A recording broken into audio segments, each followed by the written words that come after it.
असं म्हटलं जातं की पारंपरिक मंगळागौरीतले खेळ हे सुद्धा एक प्रकारे व्यायाम प्रकारच आहे आणि म्हणूनच कदाचित पूर्वीच्या काळी सर्व स्त्रिया एकत्र येऊन अशा पद्धतीचे खेळ खेळायच्या। त्यातला तुम्हाला लाटणं वापरून खेळायचा खेळ नक्कीच माहिती असेल।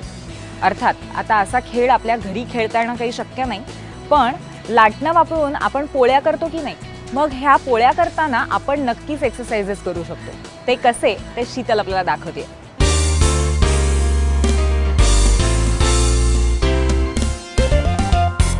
मला आत्तापर्यंत ही तक्रार नेहमी वारंवार ऐकू आली आहे की मला एक्सरसाइज खूप आवडतात, मला तुमचा प्रोग्राम आवडतो, मला सगळे एक्सरसाइज केलेल्या खूप कराव्याशा वाटतात, पण मला वेळ मिळत नाही किंवा मला वेळ मिळतो पण मला कळत नाही की कुठून सुरू करू। कारण आम्ही रेग्युलरली बघतो पण उठून करायला म्हटलं की आम्हाला त्यावेळेला तेवढा वेळ नसतो। सो या सगळ्या तक्रारी, या सगळे प्रॉब्लेम्स हे मी समजू शकते आणि याचकरता मी तुम्हाला सिंपल आपण पोळ्या करताना किती सिंपल एक्सरसाइज करू शकतो जेणेकरून तुमच्या पोळ्या तर फटाफट होतीलच, त्याचबरोबरीने तुमचं एक्सरसाइजही होईल। सो आपण बघूया। नॉर्मल पोळ्या लाटताना आपले हात मूवमेंट्स खूप होतात, हँड मूवमेंट्सच असतात। सो हँड मूवमेंट जेव्हा तुम्ही करता तेव्हा तुम्ही तुमची लेग मूवमेंट कशी कंट्रोल किंवा पॉइज ठेवू शकता, कंट्रोलमध्ये ठेवू शकता। दोन्ही हील्स जवळ आणायचे, टोजवर यायचे।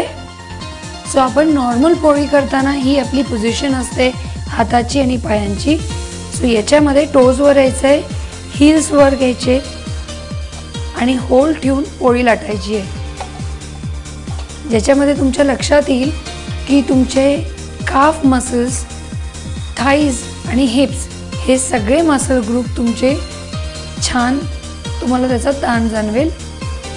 And relax.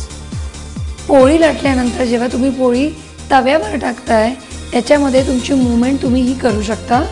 मूव 1 2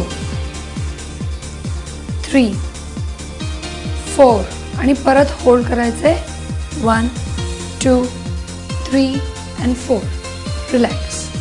या ज्या दोन्ही मूव्स मी तुम्हाला दाखवल्या आहेत गरजेचे नाही आहेत की एका मागोमाग एक फास्ट व्हायला पाहिजे किंवा दमला तरीही करायला पाहिजे, असं काही नाही आहे, कारण तुमचे हँड मूवमेंट्स चालू आहे। सो हँड मूवमेंट्स करताना पायाच्या मूवमेंट्स किंवा होल्ड करणं कधी कधी डिफिकल्ट जातं, कारण या सगळ्या गोष्टी तुमच्यासाठी नवीन आहेत। सो एक एक्सरसाइज, एक पॉज करणं एका वेळेला करा, होल्ड करा, बॉडी कम्फर्टेबल करा आणि मग तुम्ही नेक्स्ट एक्सरसाइजला जा। सो या दोन्ही खूप सोप्या एक्सरसाइजेस तुम्ही बघितल्या तर, पण जेव्हा तुम्ही पोळ्या करता त्यावेळेला डेफिनेटली सुरुवातीला ते डिफिकल्ट जाईल, कारण आपल्या शरीराला किंवा आपल्याला ही सवय नसते करायची। सो या एक्सरसाइज करून बघा आणि मला नक्की कळवा तुमच्या थाईज, हिप्स आणि काफ कसे टोन झाले आणि तुमच्या शरीराला किती फायदा झाला। परत भेटूया आपण पुढच्या भागात काहीतरी अशा नवीन मस्त एक्सरसाइज घेऊन। तोपर्यंत नमस्कार।